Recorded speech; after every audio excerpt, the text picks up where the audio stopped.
You're watching Cox Connections only on Cox Nova. The Fairfax County Economic Development Authority is a strong component of the business community. The FCEDA works with companies to create jobs and fill office space in Fairfax County.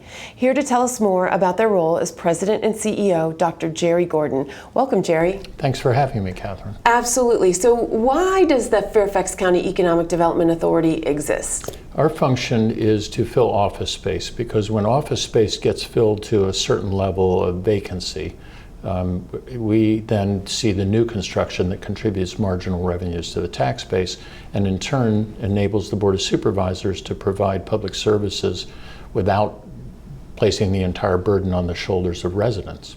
And so without a strong business environment in Fairfax County, our taxes would be a lot higher, right? Absolutely. In fact, they have been. Over the last several decades, they were as high as $1.74 and per $100 of assessed value, and now they're down to about $1.09. So the formula works. And so in order to fill that office space, you have offices in many locations, and you really work to recruit businesses to Fairfax County, right? We do. The bulk of our prospects and our announcements and the jobs that are created actually come from within, so it's growth of existing companies. But we do benefit a great deal from attraction of businesses, not only from around the United States, but around the world. And we do have overseas offices. We're in London, Munich, Seoul, Bangalore, and Tel Aviv, as well as a domestic office in Southern California. And they're all sending companies from those markets that are ready to expand into this market. That's great. And let's talk about this market. So we're home to a lot of Fortune 500 companies. How many? It's about, I think it's 11 Fortune 500 companies that call Fairfax County home today. And what are the primary industry segments that call Fairfax County home? Our great strength is information technology. We have been, of course, a strong supporter of government contractors across the board, all agencies, not just defense. And that's still a very, very strong market for us despite sequestration. Federal government buys more of anything than anybody anywhere in the world, so it's good to have them in our backyard. But we are also very strong in software and aerospace and aviation technologies, associations and companies and lobbyists who want to do work in Washington, D.C. without having to be in the city. And then our new great strengths of cybersecurity and translational medicine will propel the economy forward. And those two areas, cybersecurity and translational medicine, there's been exciting things going on. Cybersecurity, unfortunately, there have been a lot of breaches, which just calls out the need for cybersecurity workers and training. And we've had some schools opening and some Mach 37, I think, right, the incubator. Right. That's right.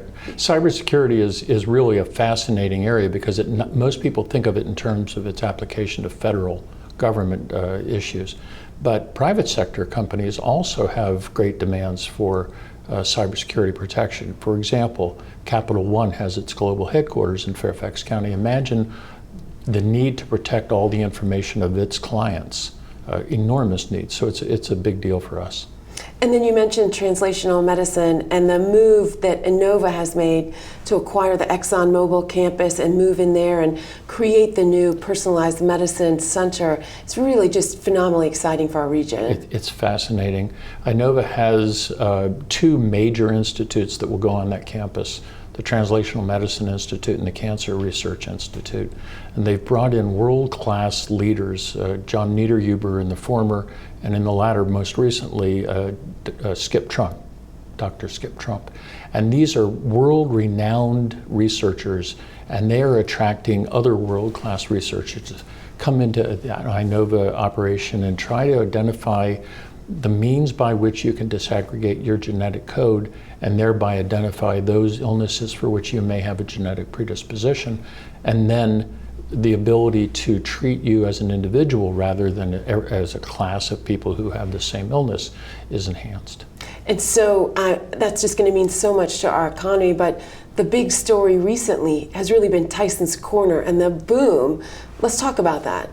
4 new metro stations on the Silver Line, and around each one within a quarter-mile radius, the Board of Supervisors has granted unlimited density.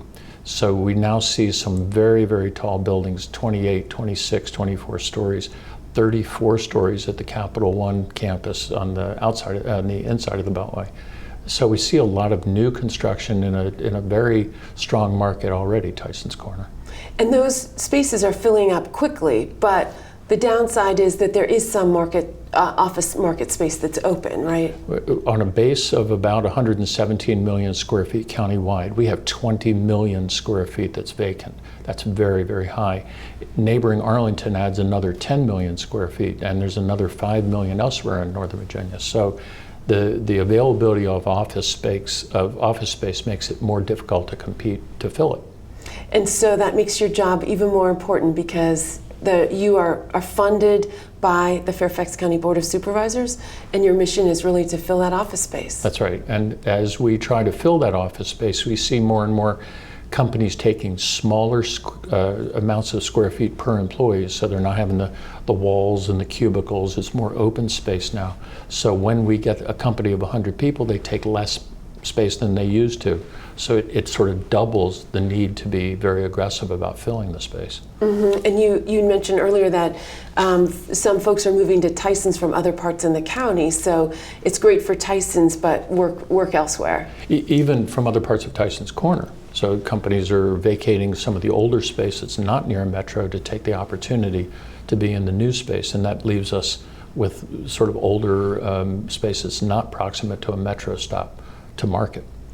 I know that the EDA is also a great partner to education, and education and a strong education system is key to attracting companies, right? Absolutely right. Every time we talk to a business, it's going to be on their top first, second, third choice factors of why they want to be in Fairfax County. And companies do that because not only do they want their children, the decision makers want their children in great public schools, but they want to attract the workforce from around the United States and around the world, and they want the best technology workers, and those men and women want their children in the great schools that we have here. So it's an enormous asset to us. Great. As we wrap up here, I know you mentioned at the top that a lot of your work and most of your work comes from businesses inside Fairfax County expanding. And there's a lot of great information about that and free services you offer to businesses that might want to expand on your website. Thank you for mentioning that. We are indeed a free service of the Fairfax County government.